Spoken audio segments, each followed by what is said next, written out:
Hello, everyone, and welcome to the Brownstone. I'm your host, Dr. Michelle, and you are listening to Numbers Don't Lie, where you learn to get out your feelings so you can make the best decisions for yourself, your family, and your business. Guys, I have a special treat for you today.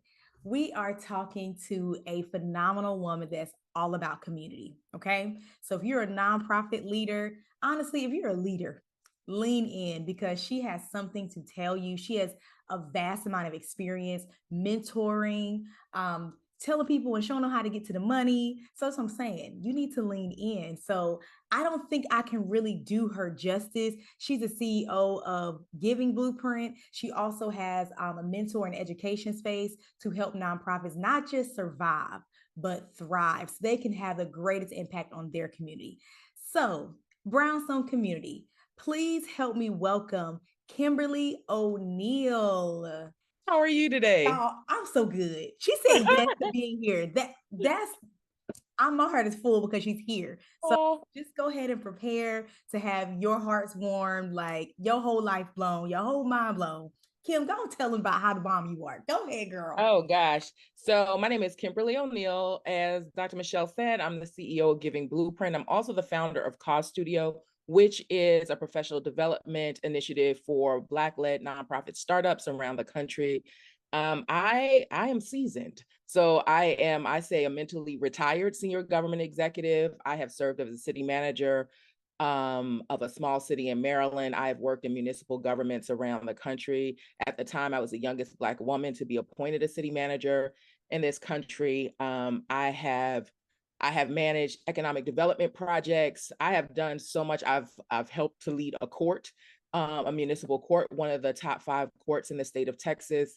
And in 2011, I left it all. And started a consulting company on January 1st, 2011 was my official full-time start date.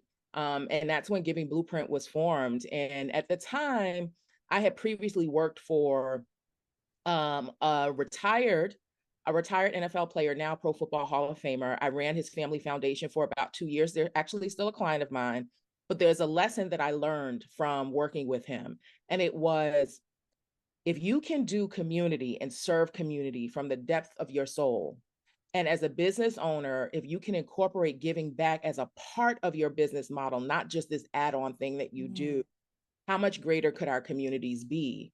And then I looked at athletes around different leagues, and I would see organizations that would start and that would fail because families and friends and moms and wives were running it without background and understanding that a nonprofit is an actual business with IRS requirements linked to it. And so Giving Blueprint launched as an opportunity to work with athletes and encourage them not to start nonprofits, but to lend their time, talent, treasures, and other resources to organizations that we would vet for them. So based on their natural inclination for giving, we would interview them. We would bring back 3 organizations based on that. And what we asked of them is that they stayed in the life of the organization for at least a year. So Mhm. even if they wanted to write a one-time check, are there other opportunities that could exist that might help you to lean in a lot differently to that organization? And from that, the small little organizations started coming to me and saying, we want an athlete. And I was like, that's not really how this works, right? Because there's a vetting process. But there was an opportunity to fill in a gap because where some of those organizations were, there was no opportunity for me to even consider them because there was some sort of due diligence that had to be done. People were putting their personal brands on the line. So if they weren't in a stable place, I couldn't make that recommendation. Mhm.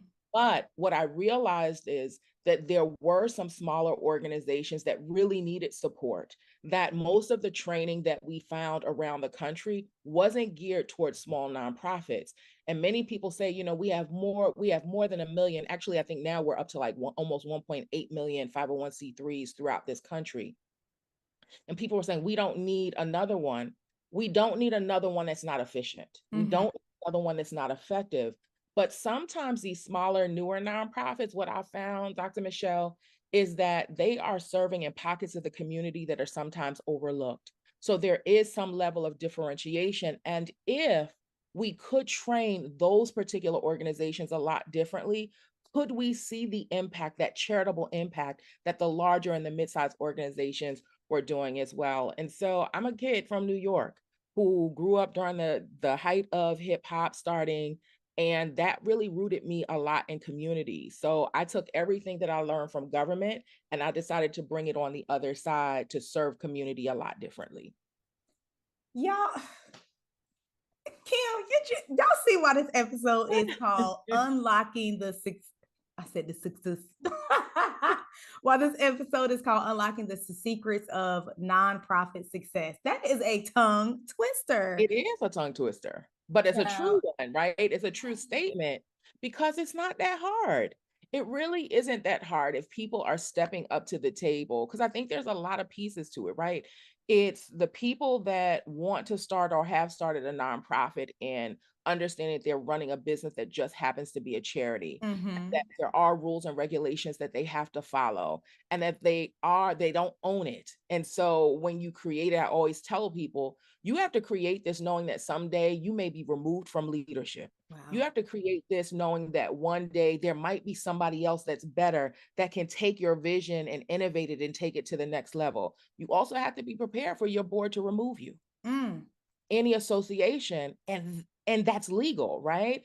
But then there's also the other part about funders and getting funders to understand that the world is changing. People who are leading nonprofits are changing. If we look at the more traditional ways of giving back to nonprofits, we look at the older end of Gen X and above, right? So Gen X, baby boomers, and then the silent generation, right? Those that were around during World War II, they give a lot differently, Mm-hmm. right? And I am in the upper end of the Gen X group, but Gen X gives a little bit more traditionally as well, depending upon where you fall within that spectrum. But when you talk about millennials and lower, their way of looking at social impact, it's so different. And so from a funding perspective, we all have to start looking at how do we fund organizations. It's not going to look the way that it did before. Organizations are not operating the way that they did before. We are still trying to operate and kind of govern nonprofits and how they look and how they move based on pre-technology eras. Mm-hmm. Yeah, that's It's good. ridiculous.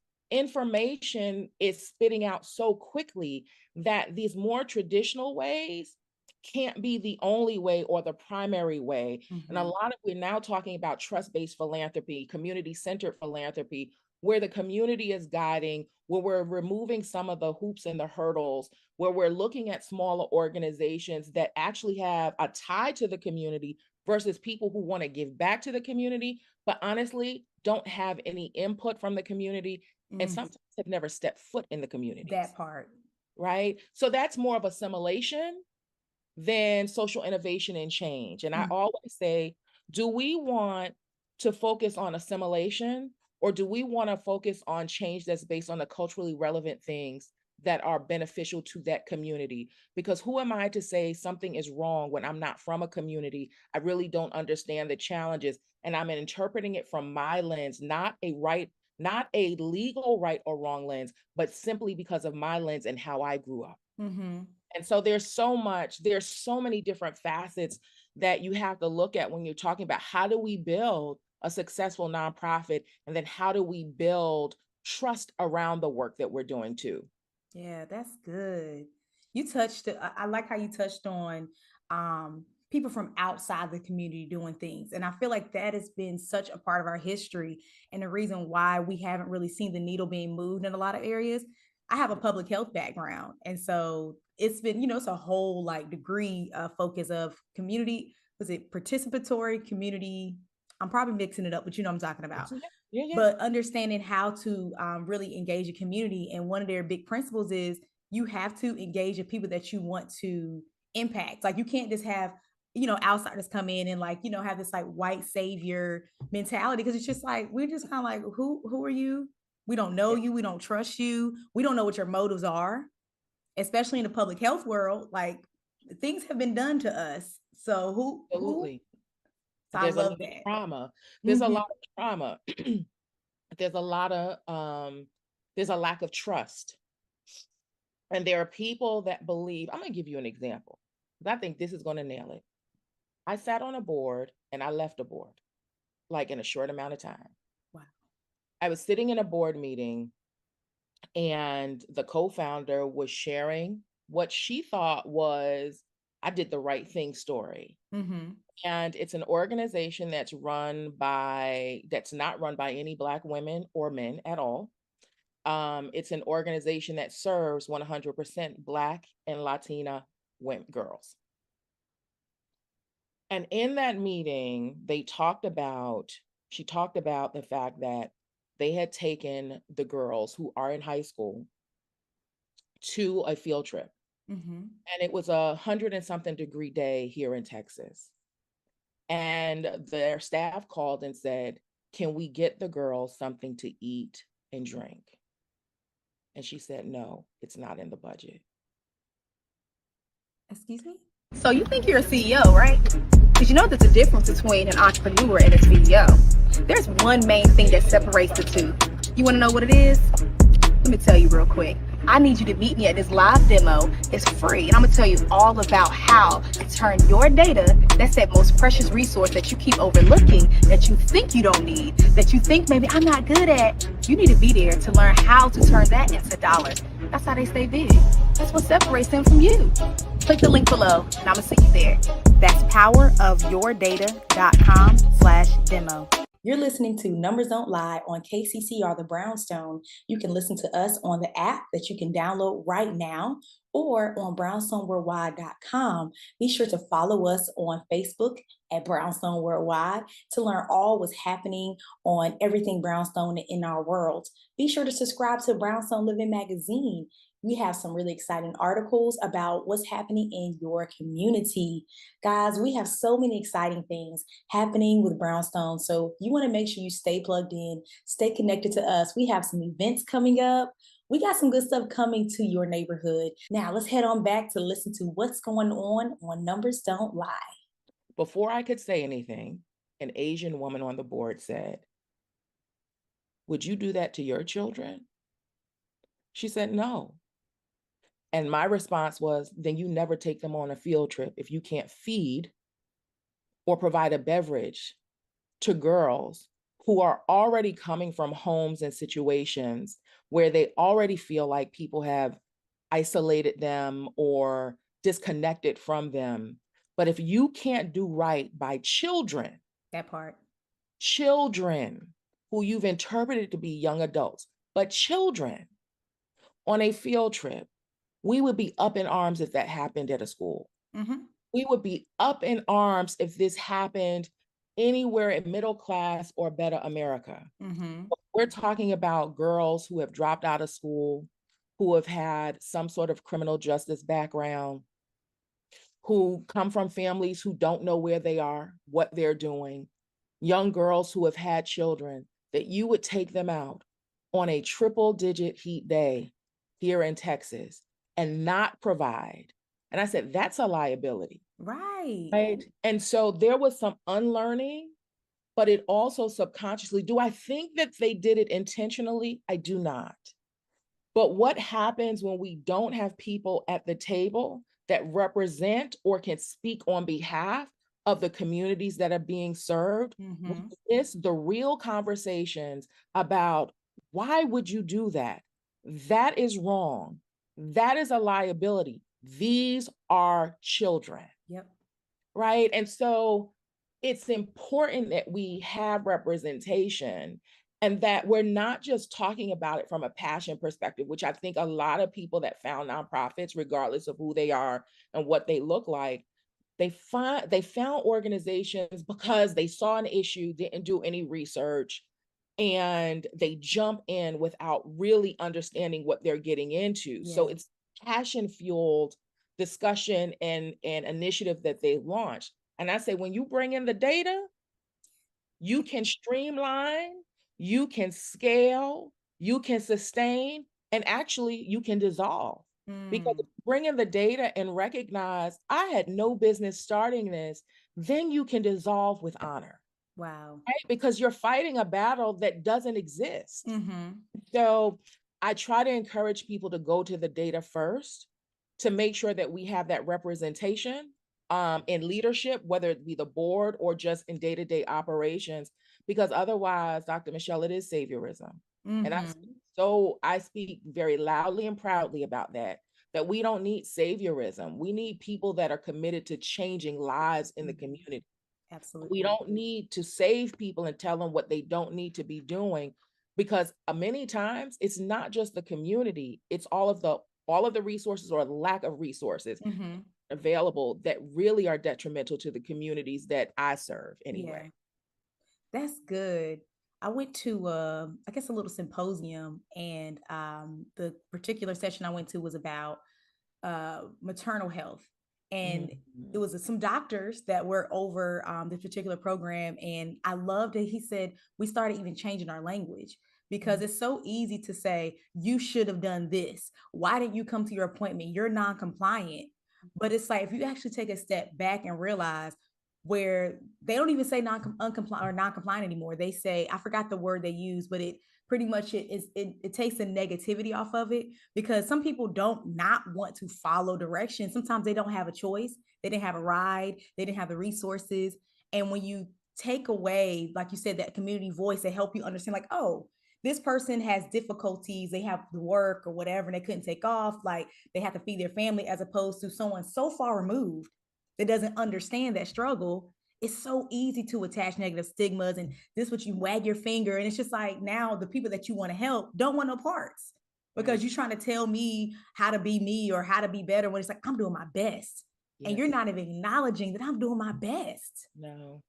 There's a woman that I work with here. Her name is Dania Carter, and she's the founder of Heart of Courage.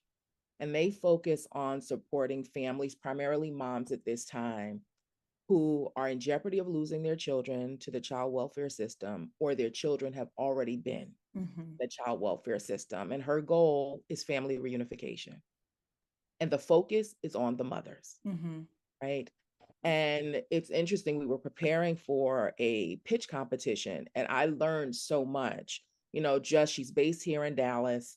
When we looked at Dallas County data, 5,000 children in 2021 have been involved in the child welfare system. Of that, 98% identified as Black and Hispanic, right? And so we started talking, what does that really look like, right? Mm-hmm. What happens when children are in the system? What happens when children are not reunified with their mom or their father? And it was just an interesting conversation and interesting learning moments for me, because what I realized is that there aren't a lot of services that focus on the parent. Mm-hmm. True. And one of the data points that she provided to me, I think it's 40% of the children who are in the child welfare system have a parent. No, 40% of the parents, the mothers who have a child in a child welfare system, were children in the system as well. My goodness.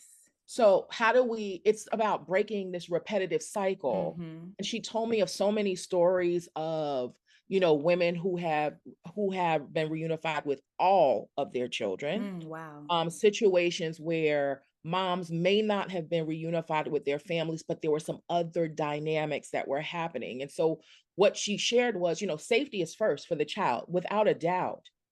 But what she realized in service is that many of the mothers don't have the skills to be a parent, and no one's concentrating in an in-depth way to address some of their traumas that are showing up in their parenting style. And so it was just, wow. And when I first met her, it was passion fueled. And Yeah. then we started looking at the data, and it changed the trajectory of how she started rebuilding the organization. And now she is on call. Her organization is a referral from hospitals. CPS contacts her as well, because the goal should be family reunification. Mm-hmm. Because Texas alone, we are this year, over the last year, we're targeted to spend over $750 million on children and their families that have touched the child welfare system. There's got to be a better way to fix that, Mm-hmm. because not fixing it means it's going to be $1 billion problem. Yep. It's all gonna Not keep growing. it means it's going to go to 1.5 billion. And that shouldn't be, Right. because at some point economically, somebody's always going to have to take care of the children. But if parents continue to have children and we've not addressed what their needs are, then we're going to have this repetitive cycle. And so there's just so many people that when I sit down and I talk to them, I'm like, dang, you have something amazing here. Nobody is really talking from this perspective. People talk about it, but there's something very different when I think about successful nonprofits that the community loves, because it's different. Yeah. Successful nonprofits that the community loves, and I see the impact and the change. It's always led by somebody who represents in some way the community that they're serving. Oh, I love it. Kim, that is so powerful. First of all, thank you for sharing that story, because you bring it. I love when y'all bring in the data. I'm just so engaged in what you're saying. You know me, I love data, because without data, we just talking. We're just talking and we lose people. Because I always say, you know, when we're preparing for pitch competitions or talking to potential funders, I always tell people there's somebody in the room that doesn't care about what you're doing. There's somebody in the room that's actually opposed to what you're doing. So how is it that you can talk to everybody in the room so they at least hear you without compromising the integrity of your work? Yeah. And so we do a lot of work, not kind of dumbing down or watering down anything, but I want you to get to the period of your conversation and then let them make that decision. So what do we all understand? Economics. Yep. We all want the same thing. We want good families, want good jobs or a good source of income, and we all want to thrive economically. And if we can kind of link some of our information so it just hits somebody at some point, I just want people to hear your full conversation. And then they can make the decision on their own whether or not they can support, but we won't water down who you are and why you exist and why you serve. And we're always going to justify it with data. That's so good.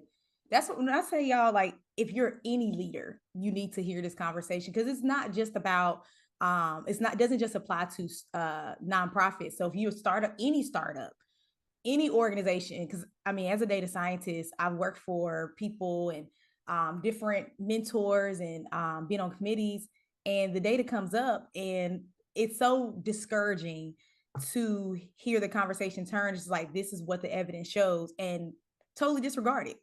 Yeah. Like, totally. I'm like, y'all, then what are we doing?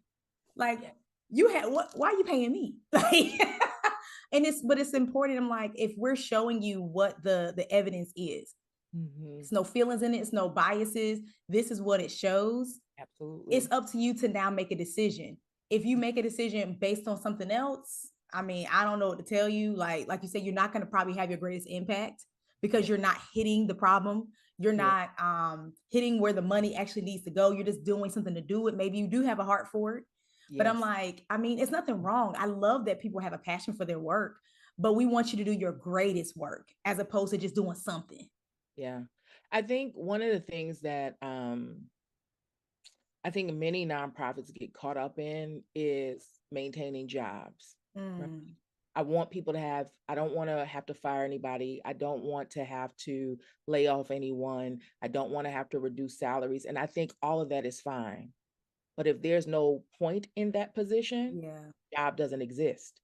Right. And so we have shifted sometimes from the mission of the organization and waking up every day, and the goal should be to eradicate whatever problem it is, whether or not it will happen in your lifetime. The goal is to eradicate it. And that is the position that everybody should approach. But many times people get caught up in the funding, adjusting the mission, doing some mission drift, and then creating salaries for people because to them, it gives the appearance of a more sustainable organization.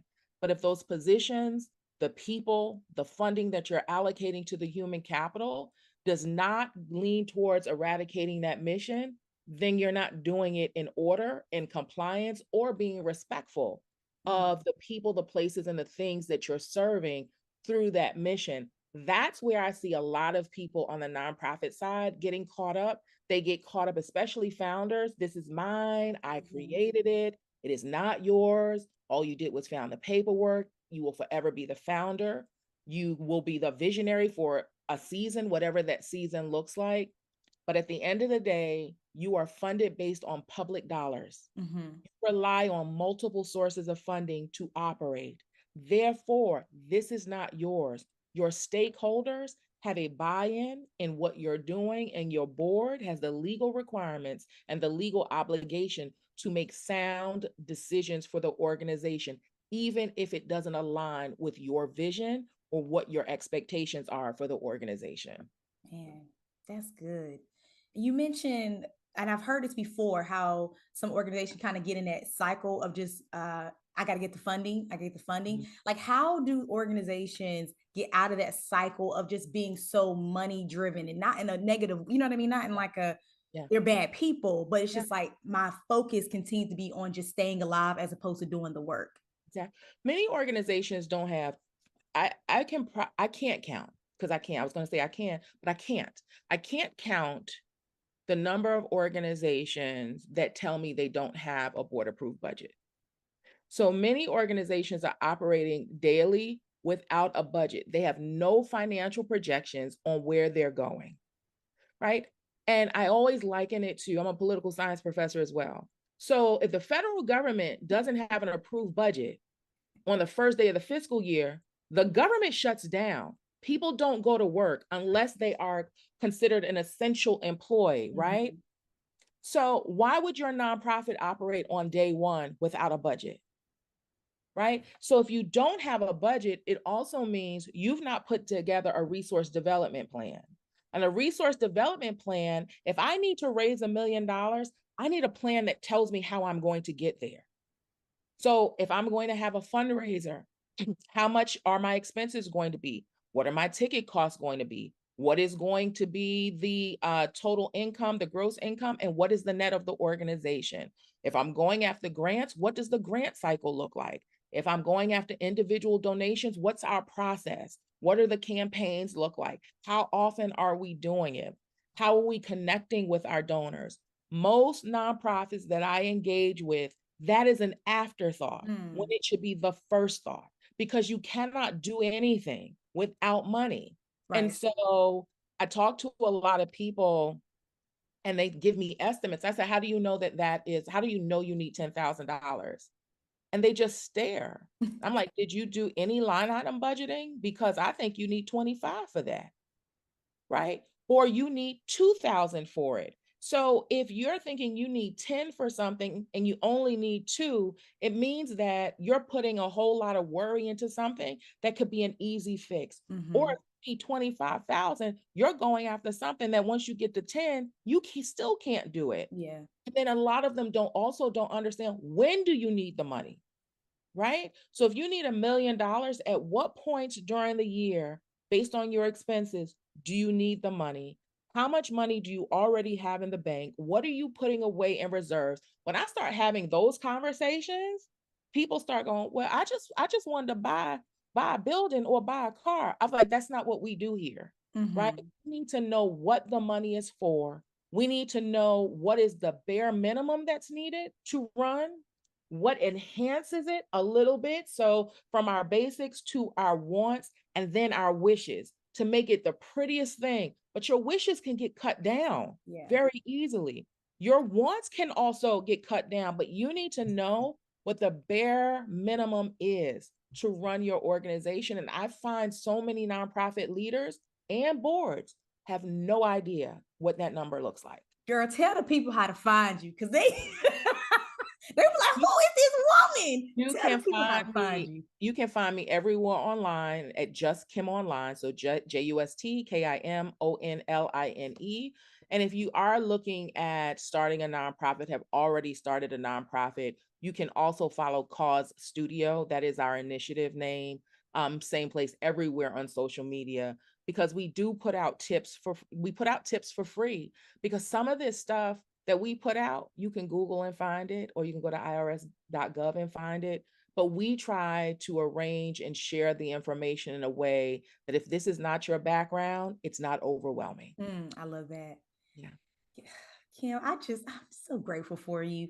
Thank you so much for coming to the Brownstone community and sharing your expertise, sharing the experiences, the stories. I really appreciate it. And I know the people I learned something. Okay. So I know that Glad. people learned something. So guys, please connect with Kim online. If you, like she said, if you have a nonprofit and you don't really know what you're doing, please get some help. That is the Please get best way some you can help. serve your community, is to get some Yeah. help so you can survive, Yeah. and then go to thriving. Yeah. Thank you again, Kim. Thank you Got for it. listening, Brownstone community. Y'all connect with Kim, connect with me, Dr. Michele, on all platforms at Mogul Beginnings, MOGUL. And I'm going to see y'all next time.